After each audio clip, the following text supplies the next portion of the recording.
samedi soir, quand la chaleur monte, bien le temps se retrouver ensemble. La bagnole est prête et le moteur gronde, on marque la place pour tout le monde. Ensemble, on va tous décoller. Déjà, on accroche son fragment de coin pour ceux qui un gros Jericho. Le jukebox attend juste un peu d'argent, on met l'ambiance, pas plus à la danse. Ensemble, on va faire le party. Marcel Thibault, vous êtes le président de l'association de mototourisme de la Lièvre, vous faites également partie de la fédération, vous êtes l'organisateur de cette 19e concentration. Bravo, félicitations. Merci bien. Venez jusqu'à maintenant, ça va à votre goût?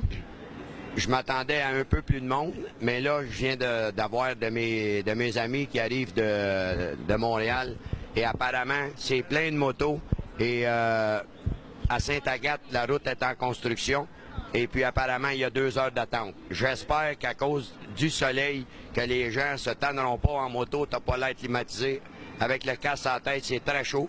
Donc j'espère que le monde va se rendre à Mont-Laurier quand même. Ouais, parce qu'au moment où on se parle, on est samedi après-midi. Et il y a quand même déjà plusieurs personnes. J'ai rencontré des gens tantôt de Saint-Eustache, des gens de Saint-Jean-sur-Richelieu, des gens d'Alma au Lac-Saint-Jean. C'est comme tu dis, on espère justement que les gens ne se tanneront pas à cause de la température. Mais amener jusqu'à maintenant, c'est quand même un succès. Ça va très bien. Oui, ça va très bien. Et on a des bons spectacles.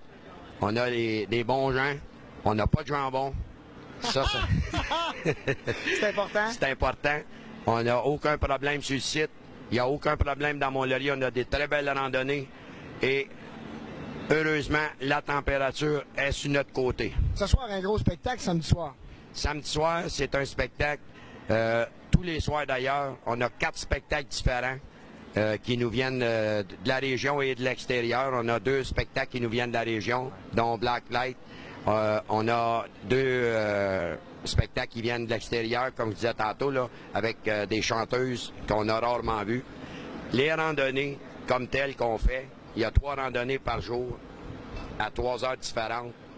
Notre région est visitée comme jamais elle l'était. Oui, exactement. Et la raison des randonnées, c'était simple, c'était pour montrer au monde, d'abord, qu'on avait une belle région avec des lacs, des rivières, des montagnes, mais surtout, c'est des retombées économiques pour la fin de semaine d'environ peut-être près du million, si on ne dépasse pas le million, mais c'est surtout visé pour les années à venir.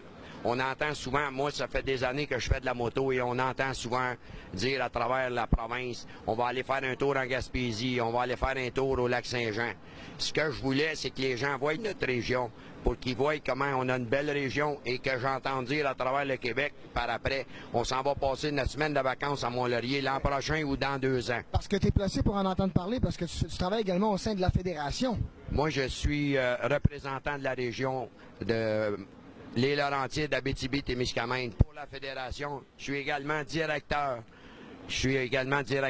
de HOG des Laurentides et je voyage à travers le Canada, le Québec, les États-Unis et je voulais que ma région soit connue à travers au moins le Québec toujours. Bien, Marcel Thibault, tout ce qu'on peut souhaiter et à ton organisation, à ton association, mais aussi à toi-même en tant qu'individu pour tout le travail que tu as fait. Je sais depuis des semaines que je te rends compte que tu travailles là-dessus depuis des mois, devrait-on dire. Je veux te souhaiter un franc succès et venir jusqu'à maintenant. Ça va très très bien. Puis au nom de tous les gens, les commerçants de la région, puis au nom également des gens qui en profitent, merci beaucoup Marcel. Je suis en compagnie de Marc Saint-Laurent. Marc, vous êtes président de la fédération au niveau du Québec. Exact, au niveau national. Au niveau national. C'est un poste qui est quand même accaparant. Bon, en fait, ça demande du travail, mais c'est un travail extrêmement plaisant parce que, en fin de compte, d'abord, premièrement, c'est un choix du travail. J'ai choisi ce travail-là. Et deuxièmement, je rencontre des gens qui font de la moto, donc des gens qui ont la même passion que moi. OK. Parce qu'il faut démystifier tout ça, parce que souvent, on associe trop souvent. On est-tu correct? Oui, OK. On associe trop souvent moto avec moteur. Et au niveau de l'association, il y a des moteurs, mais je veux dire, ce sont des moteurs, des bons moteurs. Ben, en fin de compte, là, faut absolument, disons, faire un correctif sur sur la question du motocycliste moteur. Le moteur, dans le dictionnaire, ça définit étant un motocycliste policier en France ou, en fin de compte, quelqu'un qui fait de la moto. Or, ici, au Québec, on a, disons, fait un genre de tri dans le sens qu'on a appelé motard un pourcentage beaucoup plus faible même que 1% des motocyclistes, des motards, des criminels, que nous autres, si malheureusement on emploie ce terme-là, on est apparenté immédiatement avec eux autres. Exactement. C'est ça qui est plate. Mais c'est ça. Et quand on vient dans un regroupement comme aujourd'hui, dans une rencontre comme aujourd'hui, on se rend tout de suite compte que ce sont des passionnés, des gens qui aiment la moto et qui aiment la nature, qui aiment combiner les deux d'ailleurs. Exactement. Exactement. Puis surtout, en fin de compte, là, les concentrations de la fédération, c'est pour offrir aux motocyclistes, membres de la fédération bien sûr, mais qui est quand même ouverte, disons, aux autres motocyclistes, là, justement de pouvoir se rendre dans un milieu qui, habituellement, la grande majorité ne connaît pas, pour découvrir qu'il y a des motocyclistes là qui sont à peu près au même synchronisme qu'eux autres, au niveau de la passion. Exactement.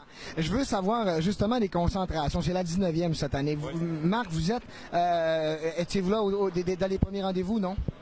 Ben non, disons que mon âge, quand même. Non, sérieusement, là, c'est que je suis membre de la fédération depuis 13 ans. Et puis, j'ai participé sur les 13, là, à au moins 11 concentrations. En fin de compte, c'est des rassemblements comme ici, là. C'est une fois par année? C'est une fois par année, oui. Okay. Et puis c'est organisé par une association de la fédération. Tu sais, je veux dire, c'est pas une entreprise privée qui s'occupe de ça, c'est des bénévoles. Alors c'est un gars comme Marcel Thibault qui a levé sa même année et qui a dit hey, l'année prochaine c'est chez nous que ça se fait. Quand tu parles de lever, à Marcel, je lève mon chapeau parce que si on avait en fin de compte même un faible pourcentage d'individus aussi impliqués et aussi passionnés que Marcel, on aurait une fédération qui battrait n'importe quel au monde. Ah ouais? Oh ouais. C'est vraiment un passionné. Oh oui. Puis Marcel, non seulement c'est un passionné, il fait pas juste, disons, faire voir qu'il est un passionné, il travaille aussi. Okay. Vous êtes venu jusqu'à maintenant donc à Mont-Laurier depuis peut-être hier. Vous êtes ici pour toute la fin de semaine. À venir jusqu'à maintenant, ça va à votre goût? Très bien. Oui. Très bien. Puis surtout à température. Oui. On a un beau soleil, hein, c'est merveilleux. Puis surtout aussi, en fin de compte, la réception de la population. Tu sais, on voit que la population est ouverte pour l'activité, puis on est bien reçu. Bien, écoutez, merci beaucoup, Marc Saint-Laurent. Bravo pour votre travail. Continuez ce beau travail-là et puis bienvenue à Mont-Laurier de la part de tous les gens, toute la population et tous les commerçants. Merci beaucoup. Puis encore, un grand coup de chapeau à Marcel. Je m'entretiens avec Serge Huard, qui est porte-parole du CAPM. CAPM, c'est pas évident à retenir, et encore moins quand on donne la phrase au complet. Qu'est-ce que c'est, Serge? C'est le comité d'action politique motocycliste. Qu'est-ce que ça fait dans la vie, ça? Ça, c'est l'organisation qui regroupe 85% des organisations motocyclistes au Québec. Ça s'occupe exclusivement de la défense et de la promotion des droits des motocyclistes au Québec. OK, parce que qu'on le veuille ou non, il y a encore une petite guerre à l'occasion entre les automobilistes et les motocyclistes. Entre les automobilistes et les motocyclistes, mais entre certains bureaucrates et fonctionnaires, c'est évident qu'il y en a comme... on a juste à penser à des municipalités comme Saint-Sauveur, où 63 des 66 rues sont interdits aux motocyclistes, où on pense à Longueuil, 92% des rues sont interdites aux motocyclistes. On pense aussi aux questions d'harcèlement de la part de certains policiers à cause de différentes marques de motos. Et qu'est-ce que ça veut dire? Ça veut dire qu'un motocycliste qui, à un moment donné, se retrouve selon le code municipal de telle ou telle municipalité, en infraction, se retrouve devant la justice et vous autres, vous intervenez pour lui donner un coup de main ou comme des conseils? Ou... C'est ça, nous, on intervient pour les aider dans leur défense, mais surtout, on intervient dans le but d'essayer de corriger la problématique. Bon, il y a 1401 municipalités au Québec. Sur les 1401 municipalités, là, il y en a entre 30 et 40 actuellement qui ont des réglementations discriminatoires avec les motocyclistes. Alors, ce qui arrive, je vais juste prendre un exemple classique, là. Vous êtes un groupe là, de dizaines d'amis. Vous décidez que vous visitez le Québec.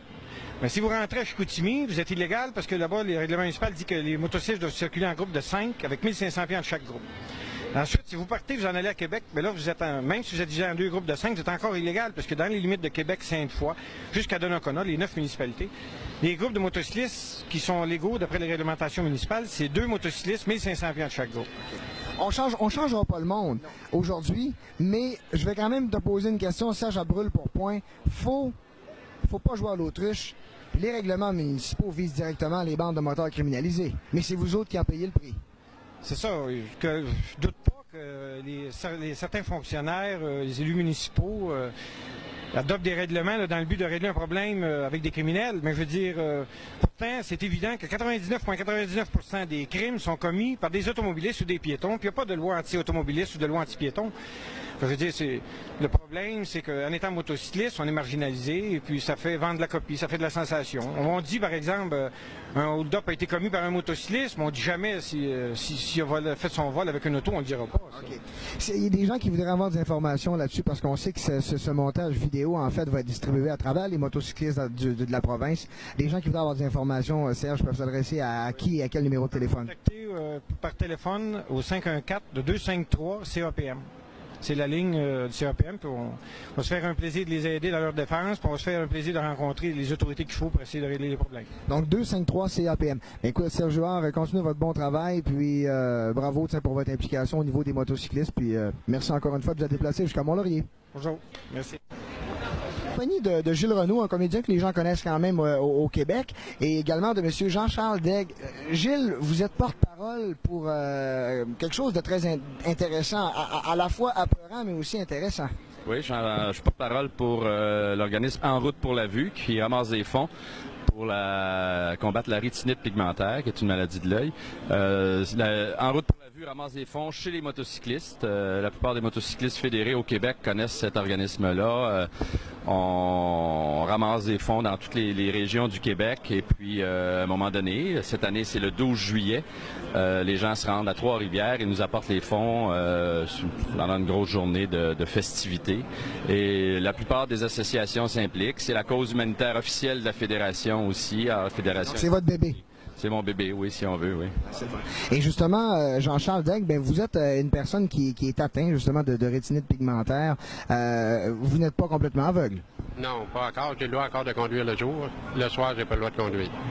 Et tantôt, on en parlait justement hors d'onde et on se disait que c'est une maladie en fait qui se découvre très jeune. On naît souvent avec la rétinite pigmentaire. Oui, on est avec la rétinite pigmentaire. Elle peut se développer comme elle peut pas se développer. Ça dépend, ça saute des fois de génération.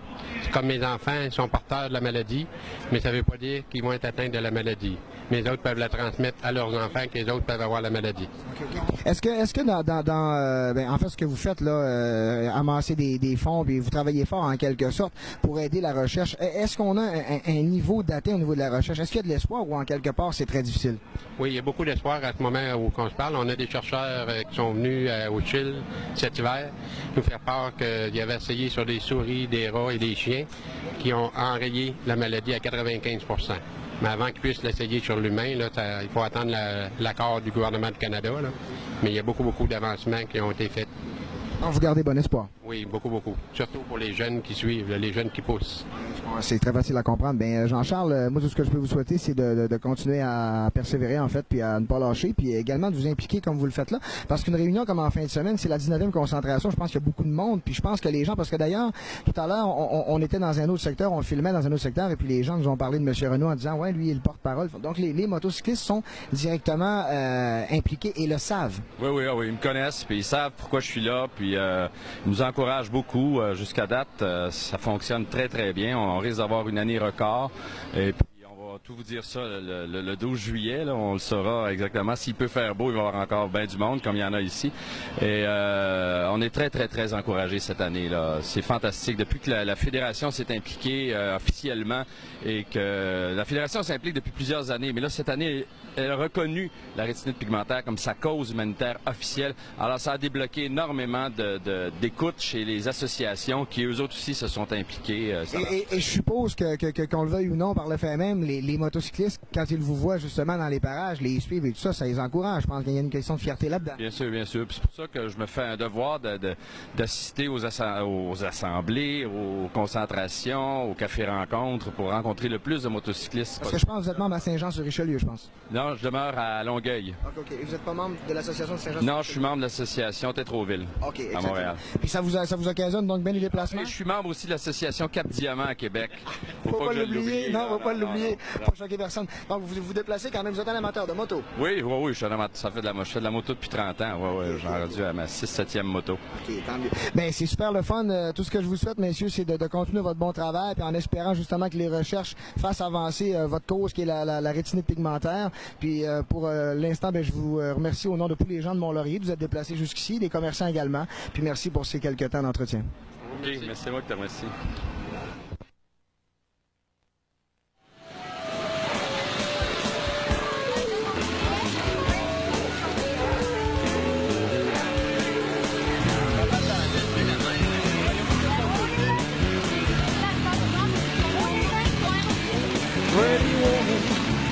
walking down the street, pretty woman. How'd I like to meet, pretty woman? I don't believe you're not the truth. No one can look as good as you.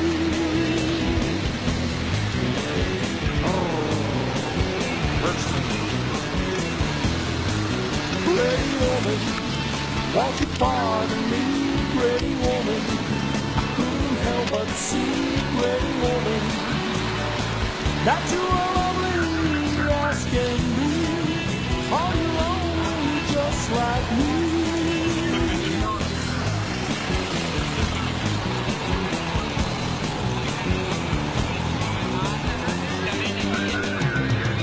Now clap your hands and clap your hands. Now clap your hands if you can. You've got the rhythm in your feet. Now clap your hands and get the beat. Clap your hands and clap your hands. You've danced the up and down the stroll. The time to rock is getting on.